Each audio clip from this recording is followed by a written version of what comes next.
Vous insultez le maire, vous insultez le président Bictogo, vous insultez le ministre Awa Domelo. Mais c'est grave. Qu'est-ce qui vous donne le droit d'insulter les personnalités?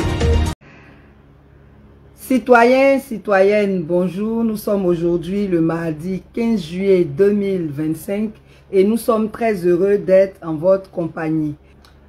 Tous les mardis, nous abordons une rubrique qu'on appelle élections, parlons-en. Il s'agit de prendre un point de l'actualité des élections et de le commenter, de donner notre avis, notre réaction sur ce point-là. Et aujourd'hui, nous allons parler du fanatisme sur les réseaux. Parce que ça, vraiment, c'est très désagréable de voir des personnes qui, parce qu'elles ont l'argent pour payer leur connexion, portent atteinte à l'image de gens qui ne connaissent pas et à qui ils n'arrivent même pas souvent à la cheville. On doit respecter les autorités, quel que soit leur bord. Tous ceux qui sont responsables de quelque chose là, on doit les respecter. On peut ne pas être d'accord avec quelqu'un. Ça, c'est le droit de chacun. Mais il y a une façon d'exprimer les choses. Nous, on dénonce beaucoup, mais en dénonçant là, on n'insulte personne. On présente les faits, on dit ce qu'on n'aime pas et on fait des propositions. Voilà comment on fait quand on est dans un esprit constructif. Mais allez vilipender les gens sur les réseaux, insulter pour insulter des personnes qui peuvent être vos aînés, qui sont vos aînés et qui auraient pu être vos parents, qui ont un certain niveau dans notre société, vraiment ça témoigne d'une mauvaise éducation, ça témoigne d'un manque de culture démocratique, ça témoigne d'un manque de culture électorale, ça témoigne d'un manque de culture en général. Parce qu'on ne fait pas ça. Pourquoi on aborde ce sujet aujourd'hui? Il y a un journaliste qui s'appelle M. Yacouba Doumbia qui a produit un article. Dans cet article, il a cité des personnalités de plusieurs partis politiques, notamment le maire Yassé, le président de l'Assemblée nationale, M. Adama Bictogo, et M. Awa Domelo, le ministre Awa Domelo. Il a présenté ces trois-là comme des plans B possibles pour les élections, pour chacun selon son parti. Mais ce qu'il faut que vous compreniez, c'est que les journalistes sont des acteurs de la scène politique qui contribuent à l'enrichissement du débat démocratique, à l'animation et à l'enrichissement du débat démocratique. Quand ils écrivent leurs articles, là, ils sont libres d'écrire ce qu'ils veulent, tout en respectant la déontologie de leur profession.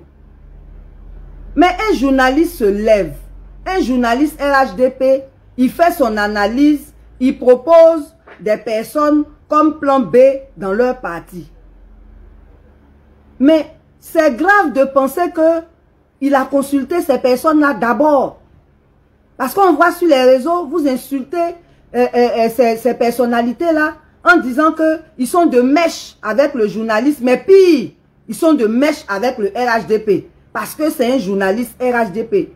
Pourquoi vous aimez les raccourcis? Vous refusez de réfléchir. Pourquoi? On appelle ça des raccourcis. C'est pas parce qu'un journaliste écrit sur quelqu'un qui connaît la personne, qu'il a parlé avec la personne.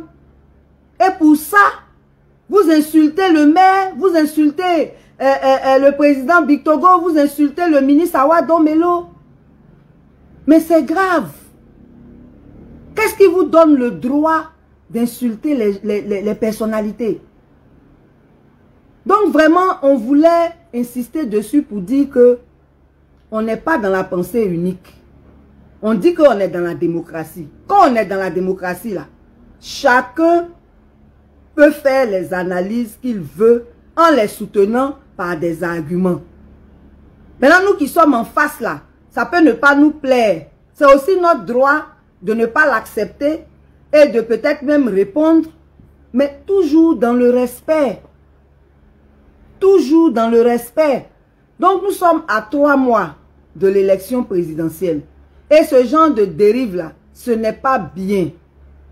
On veut vraiment sensibiliser tous ceux qui sont sur des réseaux. C'est vous qui payez votre connexion, mais ça ne vous donne pas le droit de dire n'importe quoi et d'injurier les autres. Parce que quand vous faites ça, vous révélez 3 choses. 1, vous n'êtes pas bien éduqué. 2, vous ne savez rien de la politique et de la démocratie. Et 3e, vous êtes des partisans de la violence. Parce que ça là, c'est la violence verbale. Ça commence verbalement là. Et puis après, ça se traduit physiquement. Donc vraiment, on voudrait encourager les jeunes, parce que c'est eux qui sont nombreux sur les réseaux, les encourager à respecter. On peut ne pas aimer une idée, une analyse, mais il faut respecter les personnalités de tous les partis politiques. Parce que ces personnes-là, si le journaliste n'a pas parlé d'eux là, vous allez passer où même pour pouvoir les injurier. Donc voyons, sachons raison garder et évitons le fanatisme sur les réseaux. Soyons des démocrates. Les vrais démocrates, c'est par les arguments qu'ils contestent, c'est pas par les injures. Donc vraiment que Dieu vous inspire. Et je m'excuse si j'ai frustré quelqu'un, mais c'est vraiment de dire qu'en démocratie, on doit accepter la contradiction et cela ne doit pas nous donner de verser dans les injures. Voilà. Donc que Dieu nous aide et que les élections à venir se passent dans un climat apaisé. Voilà.